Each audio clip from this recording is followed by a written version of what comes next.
Welcome back, everybody, to Midday Magazine for this Wednesday, March 5th, 2025. I have your host, James, here, and we're in part two now with our friends from the Wood County Sheriff's Department. We have Sheriff Sean Becker with us, along with Lieutenant Doug Christensen, and want to send a big thank you to our friends over at Wisconsin Rapids Community Media. I messed that up, didn't I, guys? Oh, you got a promotion. I gave you a promotion, didn't I? I knew I was going to do that. I knew I was going to do that. We'll have to talk to HR on your raise. There are a few more embarrassing things than getting a title wrong for somebody. I apologize, Doug. I apologize. Don't worry about it. It's all good. Do appreciate you being here. And really, especially reminiscing while also giving us a chance to show some appreciation for you in the career and the time and effort that you put into our community. We've really been enjoying this process and being able to do this. And Sean, you want to continue down memory lane a little bit here with Doug and some other highlights from him. When you have a career that hits about 30 years, there's a lot of memories. Doug likes to play a lot of jokes on people, and yeah, and don't worry, we'll get even at some point. Whether you're working for us or not, there will be some level. There's no statute of limitations on that. What I understand, from what I understand legally. Well, lately, he's been leaving marbles all over everybody's office is a memory for him. Just don't lose your marbles, that kind of thing. So I was kidding with him this morning. I'm like, you might find those in your yard. So I would change the mower depth. I don't want you to break a window. I'd feel bad for a little bit. But he does, and it's nice to with what we do to bring some light to our profession. Because that's where I want to segue into because it's very important on how we got to the position Doug has right now, being a sergeant on the investigation division with that mental health focus, and we've talked about this before and how important that is. And that really evolved from Doug, on a couple different levels. One, in our department, not just, being, lighthearted with people and playing, reasonable jokes on people. It's, dealing with our own staff. And when you go up and you take a look at, all of our calls of service, and if you see something that might have been, maybe traumatic, or it might have bothered one of our staff members, and to step up and just to check on him. Mm-hmm. And that came on his own. Mm-hmm. Nobody asked him to do that. He decided to do that. And that's, and we've talked about our wellness and how that's built throughout the years. And Doug's been a huge part of that. And again, we'll talk some more about that. But then the other thing too that evolved, that I don't think there's many other law enforcement agencies that evolved the way we did, and that's because of you, whether we want to complain about it or not. But it's a direction that it took our department that I really set us apart from a lot of people, and I think that we've been looked at now as an agency that people look up to us on, how you deal with mental health in law enforcement, because going back when we started our careers, there wasn't any training. It was so much different now, where it's a priority for wellness, and it's a priority for the community on how law enforcement fits when we're dealing with people that are having some struggles in their life. Whether it's something to do with a mental health issue or an illness or something. And it's always a great story that I love to brag about. Years ago when I was in a different position and Doug was on the road, and some changes were made statutorily on how we dealt with really welfare checks. And we go to a welfare check where somebody's struggling, and it was, I wouldn't say it was never easy, but the decision making was rather quick. If somebody was a harm to themselves or others, and there might have been a couple other factors that we'd have to deal with, they would either go to a mental health facility, a hospital, or they wouldn't. It was, either way. Kind of, I wouldn't say black and white, but kind of. Mm-hmm. And then once the statutes changed, where we weren't the people making those decisions, it came down to human services, and that was a quick adjustment. And in the position I had, I wasn't out seeing it. I was more of an administrator, and Doug was. And Doug struggled with it a lot, and he came and offered up his concerns, and I'm politely saying that. I was pain in his side. Often, and he didn't give up. You know, it wasn't something that in one year to me and then out the other, but it continued. And then what evolved from that, quite honestly, is CIT, that training. You know, our crisis intervention team training with NAMI evolved with our department. He was the first one to go to CIT based upon the recommendation of Katie Sis. Hey, send him this. And she already had that background. She had the training. I'm like, okay. And then Doug went to the training and the light bulb went off. And then, and here we are. You know, I don't know how many classes we've had, maybe you know, but we train hundreds of law enforcement officers here in Wood County. All right, not just the commitment our agency has, but other law enforcement agencies seeing it and putting on that 40-hour training is something that I'm very proud of it. Like I said, at two different levels. You know, one, the wellness level, taking care of our people, and here now stretching out to the community, because this training is very important, because when we're out in the community, what we learn, we can apply that and help people through these situations that they're struggling in.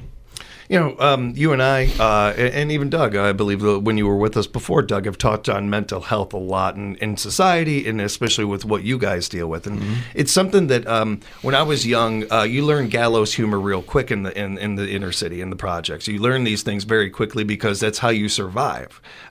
Days are hard. You learn to laugh at laugh to keep from crying, and the old phrase and stuff. And it's something that my mother and I did quite a bit. As a kid, I really fell in love with like crime shows, Crime Story, going back to something like that. I've seen every single episode and every version of Law and Order there is. And not only is Jerry Orbach the best detective they ever had on that show, but he was the best at that one-liner, that line right before they went to the news, or right before they went to the theme song and everything. And I used to have friends that would kind of say, well, that's just unrealistic. Nobody would ever do that or anything like that. And trying to get them to understand that, no, this is how officers survive oftentimes, is by being able to have this gallows humor, if you will, this darker humor sometimes, or just humor in general. And I'm not saying that it's a laugh riot, obviously, but there are moments where you find that, hey, here's a moment for funny. Let's take it, because we don't know when we're going to get the next one. There's a tendency naturally for human beings to kind of, what my life is like and my job is like. Unless you're doing this work, there is no comparison. There is no comp to this. There are parallels, maybe. There are things you might find in common, but there's nothing like putting that badge on. And only you guys understand that. So then going to the mental health part of this, Doug, I would say this to you no matter what. I appreciate your service. I think you're one of the braver human beings I know in doing what you've done for 30-some years. This action right here, the things that Sean is touching on, is some of the bravest stuff you're going to hear today, anybody. I appreciate that we're in a part of our society now where, the strong, silent type, and we're getting away from that. And we're understanding the strongest, bravest people we know face these things, talk about these things, and even stronger than that, talk about it with others and help others. That's how we get by. That's how we survive, not only in your industry, but in life in general.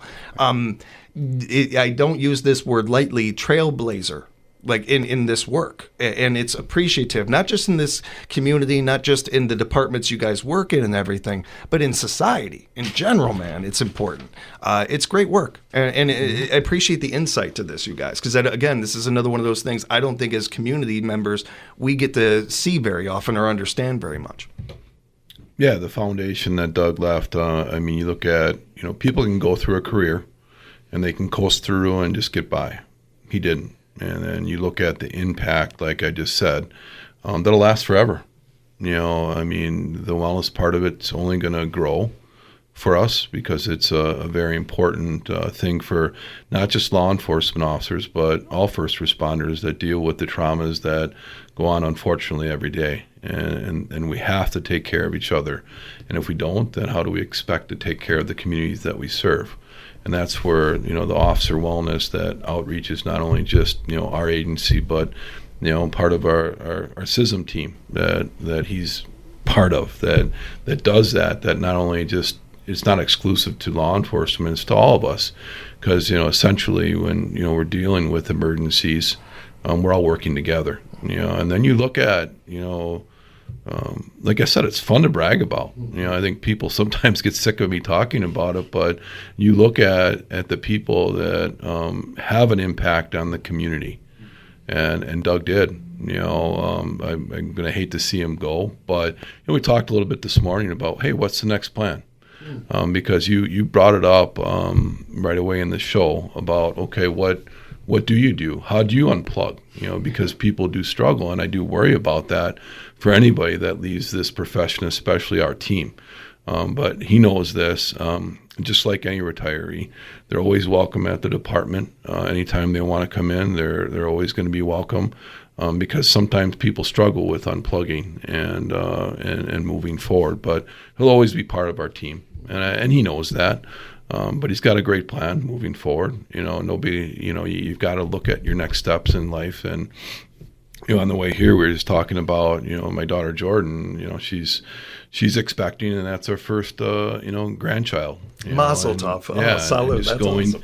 Going through that, all of what she's gone through with IBF and all of the time and the stress and the anxiety, and to her to get to that point now, she's 4.5 months along and had a big ultrasound yesterday, sending the pictures, and everything's looking awesome, and things are looking great. So you look at those things, and he's got a very strong family, and that's the next thing to look forward to, and that's very admirable. Mm-hmm.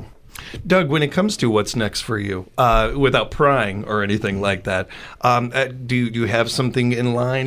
Are you looking forward to it? Or I don't know. I never even think about retirement. So just now, just thinking about it, how about just nothing? Like, I like the idea of having nothing planned. That sounds great. That sounds like a first step into retirement. But do you have anything like? Oh, I've got a lot of irons in the fire. Good. To Sean's point, I think it's just it's just good that you have some things lined up, that you have some thoughts on it. That's great. When it comes to some of the things else that Sean was talking about there about leaving the job and everything, there are certainly going to be parts of it, no matter how much you love any job, that are going to be nice, not having to wake up at a certain time or some of those things. But when it comes to the things you're going to miss, when it comes to the things you are most proud of, are there anything that stands out? Are there things that pop to your mind right away? Just in the past 4 years as a mental health officer, I've had the opportunity to interact with a lot of people that have been at their lowest moments, and I know that there's at least 3 that we prevented a suicide.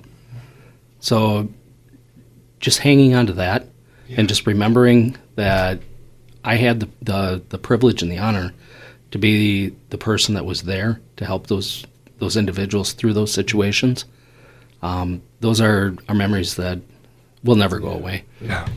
And there's no topping that. That's wonderful to hear, and I appreciate you sharing that. It also adds to the parts of this that Sean, I think, was talking about, where we really want to highlight about you and your career is you've already taken on quite a bit just being an officer. Yep. You already go above and beyond in this job every day to do something like this, to welcome something like this, to seek it out and everything. It just I brought this with Sean many times, but it pops in my head almost every time we get together with you guys. My nanny used to tease me about being Jimmy. There are some people that just run where angels fear to tread.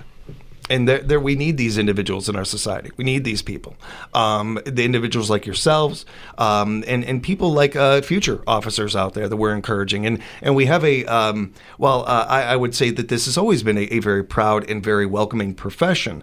Where we're going now with some of the things we've talked about with mental health and everything, I know just from talking, I've talked to people in like Second City, like actors and improv people who think more about this line of work now, in part because of the way society has gone with this. And it's not just, hey, tough it up.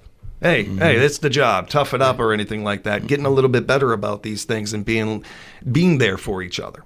Another thing that I touched on quite a bit that Sean mentioned earlier that's so important when we're talking about mental health. You know, when you're taking a flight on a plane, they tell you got to put your mask on first before you can put it on the other person. You're going to pass out before you even get it on them. Yep. You got to put your mask on first. Exactly. In order to be able to help others, you've got to be able to do that. And your whole job is helping others. Yep. So it's so vital for you guys to be doing these things and to be on the forefront of this, to be ahead of these things, if you will, for lack of a better way to put it again, is really impactful for our community. And again, speaks to the work that you've done, your legacy here, if you will. Yeah, no, legacy, and you have one that, we can brag about that we're always going to be appreciative of, Doug. Yeah, I hate to see you go, but, I understand big picture. We have that moment in life that we move forward, and rest assured you made a big impact on our department and the community. Well, and I don't mean to be morbid here. I can't help myself sometimes, but we don't get to do this enough with our officers. Say, hey, enjoy retirement. Hey, and, you made it this far and everything. So we're very appreciative of that as well. Thank you. Not lost on any of us. Doug, when it comes to some of the pranks you've pulled, do you have any favorite ones? Do you have any favorite? Careful. Oh, yeah. I don't know about that statute of limitations thing. I haven't looked into that. So back in our old building, before the new jail was going up, we always used to park our squads near our entry door. They were all lined up. And my lieutenant at the time always got there first. And he'd park in the first parking stall. Well, I happened to acquire a key to his squad. So this took about 3 months of every single shift. I would move his squad 3 or 4 spaces. And later on, I was talking to another member of my shift, and he said, yeah, we were walking out the other day, and the lieutenant was clicking his key fob, and he's just, I don't know, I must be losing my mind. My car's never where I thought I left it. And it was shortly after that I finally got caught. But that was 3 months. Did you pay for it?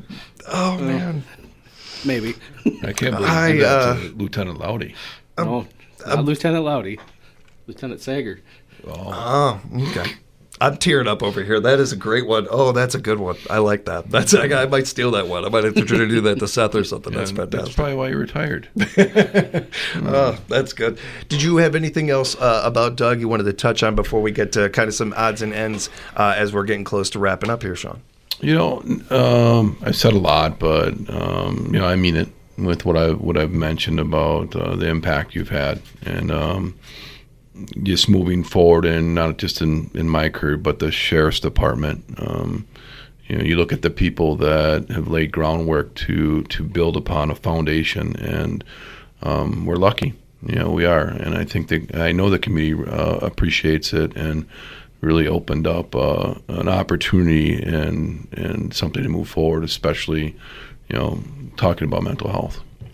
Yeah, I'm simply a megaphone for this community many times, Doug, and we appreciate you, and we thank you for your service, and I hope you enjoy a long and fun and enjoyable retirement that you can still pull your pranks off in, if you can still do it. Thank you. Sean, did you had some odds and ends we wanted to touch on before we wrapped up today? Just a couple of things to recognize. Adam Berry, Sergeant Adam Berry. Doug worked on that crew for a while. He's here with his part-time experience here, 20 years already. So congrats to Adam. And then Christine Bethard, one of our canine handlers, she has Roscoe, and she's been here 15 years. So both of them started part-time with us. So like Doug did, that program that we have, it's huge. Yeah, it pays dividends. Even with the lack of interest in law enforcement, we've got some really good leaders, Kelvin Dohorst and Jeremy Keith, who gets out to push that program out. It seems like we're doing more backgrounds every year, but that's not something that we're going to step away from just because of the foundation that it builds. Our department and other agencies too.